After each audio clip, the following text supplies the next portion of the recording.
Everyone, তোমরা সবাই কেমন আছো? আশা করি তোমরা সবাই খুব ভালো আছো। আমার নিউ জার্নি 6 নতুন একটি ব্লগে তোমাদের সবাইকে স্বাগত আর ভালোবাসা জানিয়ে নতুন একটি ব্লগ শুরু করলাম। আর এখন কিন্তু ঘড়িতে বাজে 7টা। আর আজকে আমার ঘুম থেকে উঠতে অনেকটাই দেরি হয়ে গিয়েছিলো, ঘুমিয়ে পড়েছিলাম। তো তারপর উঠে দেখি যে 7টা মতন বাজে। তো এখন থেকেই আমার ব্লগটা শুরু করছি, ভিডিওটা দেখতে থাকো, আশা করি ভিডিওটা খুব ভালো লাগবে। আর আজকেও তো মা বাড়ি আসেনি আর আমি তো একাই ছিলাম, তো ওই জন্য আরও দেরি হয়ে গেছে। তো মা থাকলে অন্যদিন মানে ডেকে দেয়, আর আজকে তো ডাকার কেউ ছিল না, তো এই জন্য ঘুমিয়ে পড়েছিলাম। আর এখানে যে বসেছিলাম ওই চটগুলো পাতায় ছিল, এগুলোকে তুলে নিলাম। আর তারপরে যে বাসন থালাগুলো ছিল সেগুলোকে আস্তে আস্তে বার করে নেব, আর বার করে তারপর ঝাঁট দিয়ে দেব। আগে ঘর দোয়ারে তো জল দিয়ে দিয়েছি, আর দেখো আমি ঝাঁটটা দিতে শুরু করলাম। তো ঘরের লাইটটা জ্বাললাম, নাহলে হয়তো দেখতে পাবো না, অন্ধকার থাকে। তো সকালের দিকটাই বলো আর রাত্রের দিকটাই বলো, অতটা আলো ঢোকে না, এই জন্য লাইটগুলো বেশি জ্বালতে হয়। তো দেখো ভালো করে আমি ঝাঁট দিয়ে পরিষ্কার করে নিচ্ছি।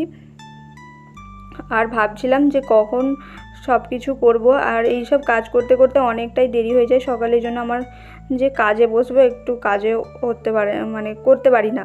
তো দেখো এই ঘরটা ঝাঁট দেওয়া হয়ে গেল, তারপর চলে এসেছিলাম এই ঘরে। এই ঘরটাও আগে পরিষ্কার করে নেব, আর পরিষ্কার করে রান্নাঘরটা আজকে ভাবছি পুরো ডিপ ক্লিন করব। তো এই জন্য আগে ভালো করে ঝাঁট দিয়ে নিই, তারপর সব কিছু করবো। তো দেখো দৌড়টা ঝাঁট দেওয়া হয়ে গেছে। তারপর এখানে সিঁড়ির কাছে এই বাটি, তারপর একটা ডিশ আর এগুলো ছিল, এগুলোকে গুছিয়ে রাখবো, কালকে গোছানো হয়নি। আর তারপর এখানে কাজ করেছিলাম, তো এই কাজগুলোও সব কিছু গুছিয়ে রাখবো। আর ওখানে দেখতে পাচ্ছ যে ঠাকুরের বাসনগুলোকে ওখানে এক সাইডে রেখেছি, কারণ এইখানটায় ঝাড় দেবো, তো এখানটায় রাখলে হবে না, ওখানে থাকলে আর হাত পড়বে না, একবারে স্নান করার পর ওগুলোই হাত দেবো। তো ওই জন্য ওখানেই রেখে দিয়েছি, আর এগুলো সব গুছিয়ে নিচ্ছি একটা একটা করে। বাস্কর ভিতরেই যত পাথর যা ছিল সবগুলোকে গুছিয়ে নেব, গুছিয়ে পরিষ্কার করে নেব। আর বাড়িতে মা না থাকলে একটুও ভালো লাগে না, কাজে যেন এনার্জিও পায় না। তাও এই কাজগুলো তো করতেই হবে, এগুলো সকালের বাসি কাজ, এইগুলো তো মাস্ট করতেই হয়। ঘর দোয়ার মোছা, ঝাঁট দেওয়া, পরিষ্কার সব, পুজো দেওয়া, সব কিছুই। তো দেখি মা মনে হয় আজকে হয়তো বিকেলের দিকে আসতে পারে। আর দেখো এদিকে আমার ঝাঁট দিয়ে দেবো, আর মা হয়তো আসবে, আমি ফোন করেছিলাম, বললো যে আজকে হয়তো যাব, তো বাড়ি চলে আসবে। আর তারপর তো রান্নাও করবো, মা হয়তো বিকেলের দিকে আসবে। তো আমি দেখো এখানটা ঝাড় দিয়ে দিচ্ছি, ঝাড় দিয়ে পরিষ্কার করে নিচ্ছি। পরিষ্কার করে বাসনগুলো মাজতে হবে। আর একটু জল নেই, আর উঠেই আমি একটু জল খেয়ে নিই। সকালে একটু জল খাওয়া আমার জল না খেলে ঠিক এনার্জিটা আসে না, সকালের দিকে জলটা খেতেই হয়। তো তারপর চলে এসেছিলাম ঘরটা মুছতে, ভালো করে ঘরটা মুছে নেবো। আমি কিন্তু এদিকে বিছানাটা গুছিয়ে নিয়েছি, বিছানাটা গোছানোর পর তারপরেই সব কাজ করেছিলাম। ঘুম থেকে উঠেই আগে বিছানাটা গুছিয়ে নিয়েছিলাম, কিন্তু তোমাদের সাথে আর শেয়ার করা হয়নি, কারণ আগের দিনে শেয়ার করেছিলাম। ভাবছি প্রতিদিন এক জিনিস দেখতে তোমাদেরও ভালো লাগবে না, আর আমার দিতেও তো অতটাও ভালো লাগবে না, এই জন্য আজকে আর বিছানা গোছানোটা শেয়ার করিনি। তো দেখো এদিকে তোমাদের সাথে কথা বলতে বলতে আমার ঘরটাও মোছা হয়ে গেছে। আর তারপরে চলে এসেছিলাম রান্নাঘরে। রান্নাঘরে আগে জানালাটা খুলে দেবো, জানালাটা খুলে দেওয়ার পর তারপরে সব কিছু পরিষ্কার করব, মুছবো। আগে তো প্রথমে গ্যাসটা মুছে নিচ্ছিলাম, গ্যাসটা মুছে নেওয়ার পর এখানে ঝাল মশলার কৌটোটা, তারপর ওদিকে সেই বাটিগুলোর আমাদের ওপরে তো প্লাস্টার নেই, এই জন্য সবসময় ধুলোবালি ওপর থেকে পড়তেই থাকে। আর পরিষ্কার প্রতিদিনের জিনিসটা প্রতিদিন পরিষ্কার না করলে আরও ধুলোবালি পড়ে, আর যদি না তুমি 1 সপ্তাহ 15 দিন না পরো সেখানতে হাত দিতেই পারবে না, সব সময় কীরকম হয়ে যাবে। তো প্রতিদিনের জিনিসটা প্রতিদিন পরিষ্কার করে নিলে দেখবে তোমারও ভালো লাগবে, রান্না করতেও ভালো লাগবে, আর সব কিছু রান্নাঘরে যেতেও খুব ভালো লাগবে। তো দেখো আমি সব কিছু আস্তে আস্তে একটা একটা করে পরিষ্কার করে নিচ্ছি, পরিষ্কার করে তারপরে কাজ করব অন্য। জানো তো বন্ধুরা, আজকে একটা কার্টুন দেখছিলাম, আর কার্টুনটা খুবই শিক্ষণীয়। কার্টুনটাতে বলছে যে গরিব হওয়াটা কোনো দোষের নয়, কিন্তু যদি তুমি পরিশ্রম না করো, পরিশ্রম না করে যদি গরিব থাকো, এটা কিন্তু খুবই দুঃখজনক, আর এটা করা উচিতও নয়। সত্যিই তাই, আমরা গরিব থাকতেই পারি, কিন্তু তুমি যদি কাজ না করে বাড়িতে বসে থাকো, তাহলে তো এটার কোনো সমাধান নয়। তুমি তোমার কাজ করবে, দেখবে ভগবান একদিন নিশ্চয়ই তোমার ফলটা ঠিক দেবে। তো সেটা কার্টুন হোক বা মানুষের জীবনে প্রয়োগ, সব কিছুই আমাদের জীবনে ওটা প্রয়োগ করতে হবে। যে আমি গরিব বলে আমি কাজ করব না, এটা নয়। তোমার গরিব তো গিয়েছো, তোমার যদি কাজ করো দেখবে ভগবান একদিন তোমার ফল নিশ্চয়ই দেবে। এই কার্টুনের মাধ্যমে শিক্ষণীয় ব্যাপারটা আমার তো খুবই ভালো লাগলো।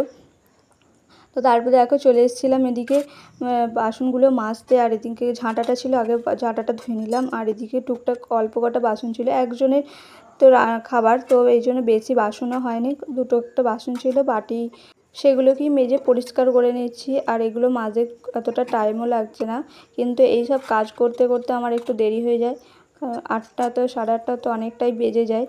তো দেখো এদিকে আমার মোটামুটি বাসনগুলো মাজা হয়ে গেছে, আর আমি ধুয়েও নিচ্ছি।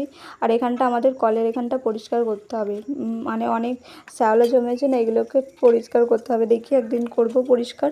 তো এমনি নিচেটা অতটা শ্যাওলা জমে নেই, ওই ওপরটাতে একটু শ্যাওলাটা হয়েছে।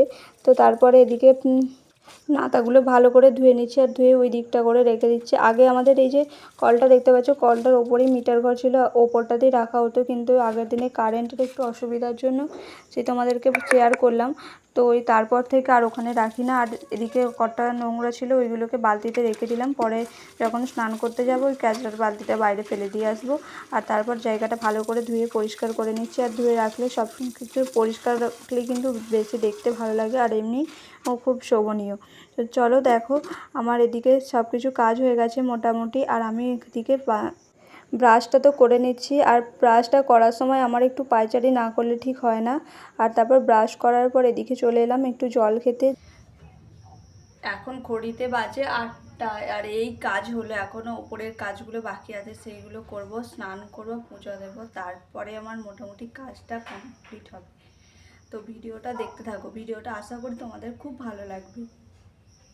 তারপরে চলে এসেছিলাম ছাদে, আর আগের দিনে তো রান্না হয়েছে, ভাত হয়েছে, তো উনুনটা তো নাতা দেওয়া হয়নি, তো ওই জন্য আজকে সকালে উঠে ওই নাতাটা দিয়ে দিলাম। আর তোমাদেরকে তো আগেই বলেছি আমি অতটা ভালো নাতা দিতে পারি না, তাও মোটামুটি চেষ্টা করলাম, চেষ্টা করে যা হোক করে ওপরটা ভালো করে একটু পরিষ্কার করে নিয়েছি, নাতাটা দিয়ে দিয়েছি। নাতাটা বেশ গোবর টোবর থাকলে ভালো করে সুন্দর করে নাতা দেওয়া যায়, তো আমার ওদের গোবরও নেই, ওই জন্য যা হোক করে নাতা দিয়ে দিয়েছি। মা বাইরে থেকে নিয়ে আসে যখন, মা সুন্দর করে দেয়, আমি অতটা দিতে পারি না। তারপর চলে এসেছিলাম, স্নান করতে গিয়েছিলাম, স্নান করে চলে এসেছি, আর এসে ভালো করে চুল টুল আঁচড়ে নিয়েছি। আর তারপরে চলে এসেছিলাম তুলসী তলায়, এখানে ভালো করে পরিষ্কার করে নিলাম জল দিয়ে, ঠাকুরের কাজটা পরিষ্কার করার পর এখানে ঠাকুরের বাসনগুলো ছিল সেগুলোকে মাজবো, তারপর পুজো দেবো। আর 2-1টা বাসনে ছিল ওই যে খাবার ভোগ দেওয়ার প্লেটটা, গ্লাস, আর গোপালের জামাটা ছিল, আর এই ধূপদানি ছিল, আর এই আরতি করার যে এটাতেই আরতি করি প্রদীপটা, না হলে এই যে এটাকে কি বলে তোমরা একটু প্লিজ কমেন্ট করে জানিও, আমি তো এখন ভুলে গেছি, পরে যদি মনে পড়ে তো তোমাদেরকে বলবার। দেখো এদিকে আমার ধোয়া সব কিছু হয়ে গেছে। আর তারপর চলে এসেছিলাম এখানে ফুলগুলো তুলতে। আর আমাদের গাছে তো জানো কত সুন্দর সুন্দর ফুল ফোটে, আর বাইরে আমাদের ফুল তুলতে যেতে হয় না। ফুল তুলতে কখন যেতে হয় বলো তো, যখন ওই শিব ঠাকুরের যখন বেলপাতা, তারপর আকন্দ ফুল, অপরাজিতা ফুল, এগুলো যখন দরকার লাগে তখনই মা বাইরে থেকে ফুলগুলো নিয়ে আসে। আর এমনি পুজো দেওয়ার ফুল আমাদের ছাদে সবসময় অ্যাভেলেবেল থাকে, তো এই ফুলগুলো দিয়েই আমাদের পুজো হয়ে যায়।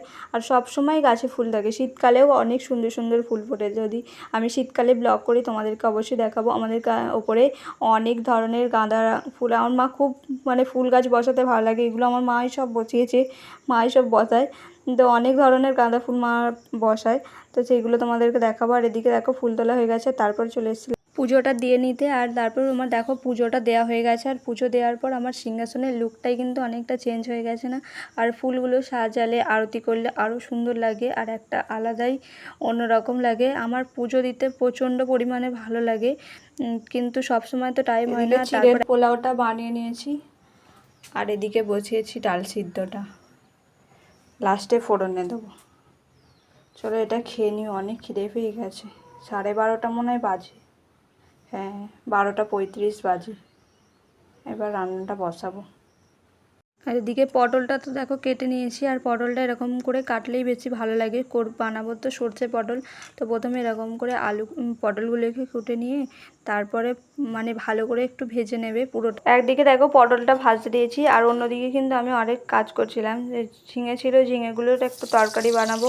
তো মা আর তো 2 দিন ধরে ভালো খাওয়া নেই, মা বললে আসছে, এই জন্য আরও তাড়াতাড়ি করে রান্নাটা বসিয়ে দিচ্ছি। আর মা এমনি মাছ ডিম তো আদৌ খেতে পারে না, ওই জন্য এইগুলো সবজি বেশি একটু খায়, তো এই জন্য আগে ভালো করে ঝিঙাটা দেখো ভেজে নিচ্ছি, আর ওদিকে ঝিঙের তরকারি করবো, এদিকে কুটেও নিয়েছি, কিন্তু সেগুলো আর তাড়াতাড়ি করছি তো তোমাদেরকে অতটা দেখানো হয়নি। আর তারপর দেখো এদিকে আমার পটলগুলো ভালো করে মোটামুটি ভাজা হয়ে গেছে, তুলে নেওয়ার পর ফোড়নে কিন্তু আমি কালো জিরে, শুকনো লঙ্কা আর গরম মশলা দিয়েছিলাম, কিন্তু খুব টেস্টি হয়েছিল। কিন্তু তারপরের পর আদা আর সর্ষে বাটা দিয়ে দিয়েছিলাম। সর্ষে বাটাটা দেওয়ার পর এমনি তোমার প্রতিদিনের যেই সব জিনিস থাকে, যেমন ওই হলুদ গুঁড়ো, লঙ্কা গুঁড়ো, জিরে গুঁড়ো একটু, জিরে গুঁড়ো নয়, এমনি একটু হিং দিতে পারো, তারপর নুন, এগুলো মোটামুটি দিয়ে ভালো করে, আর হালকা করে চিনি দেবে, দেখবে খুব সুন্দর খেতে হয়।